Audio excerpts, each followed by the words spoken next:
ഫലം early round counting നടന്നുകൊണ്ടിരിക്കുകയാണ്. 3-4 റൗണ്ടേ കഴിഞ്ഞിട്ടുള്ളൂ. എല്ലാ റൗണ്ടും കഴിയുമ്പോൾ ഇതിനേക്കാൾ വലിയ ഭൂരിപക്ഷത്തോടെ ഇപ്പോൾ തന്നെ ചരിത്രത്തിലെ BJPയുടെ ഏറ്റവും മികച്ച വിജയമാണ് ഡൽഹിയിൽ വരുന്നത്. 27 വർഷത്തിന് ശേഷമാണ് ഇവിടെ വിജയിക്കാൻ പോകുന്നത്, അതും ഫുൾ മെജോറിറ്റിയോടെ. ചരിത്രത്തിലെ ഏറ്റവും നല്ല വിജയം ഇപ്രാവശ്യം ദില്ലിയിൽ നമുക്ക് ലഭിക്കുമെന്ന് തന്നെയാണ് വിശ്വാസം. മുഖ്യമന്ത്രി ആരായിരിക്കും? അതെല്ലാം നേതൃത്വം തീരുമാനിക്കേണ്ട കാര്യങ്ങളല്ലേ. പക്ഷേ തീർച്ചയായിട്ടും BJPയുടെ മുഖ്യമന്ത്രി ഉണ്ടാകും. കോൺഗ്രസിന്റെ ഒരു പെർഫോമൻസ് ഇത്തവണ BJP ഗുണം ചെയ്യുന്നു കരുതുന്നുണ്ടോ? കോൺഗ്രസ് ഇവിടെ ഒരു ഫാക്ടർ പോലും അല്ലായിരുന്നു. അവർക്ക് സിംഗിൾ ഡിജിറ്റ് വോട്ട് ശതമാനവും ഇപ്പോൾ ഒരു സീറ്റ് ലീഡ് ചെയ്യുന്നുണ്ട്. കൗണ്ടിങ് കഴിയുമ്പോൾ അതും കിട്ടാൻ സാധ്യതയില്ല.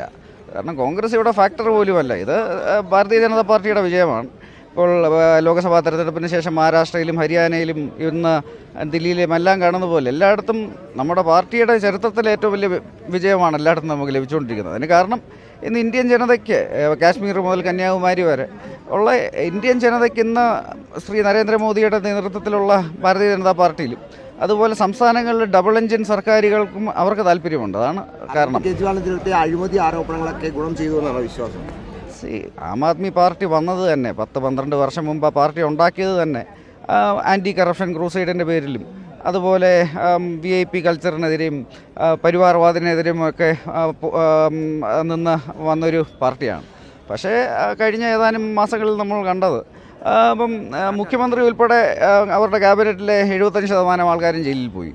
അതുപോലെ ഇപ്പം യമുന നദി തീംസ് പോലെയാക്കുമെന്നൊക്കെ പറഞ്ഞിട്ട് ഇന്ന് അതൊരു ടോക്സിക് ഡംപ്യാർഡ് പോലെയായി. അതുപോലെ ശീഷ് മഹൽ ഇപ്പം VIP കൾച്ചറിൻ്റെ ഏറ്റവും വലിയ ഒരു പ്രതീകമായ ആം ആദ്മി പാർട്ടി മാറി. എന്ത് പ്രശ്നമുണ്ടെങ്കിലും LGയെ കുറ്റം പറയുന്നു, കേന്ദ്ര സർക്കാരിനെ കുറ്റം പറയുന്നു.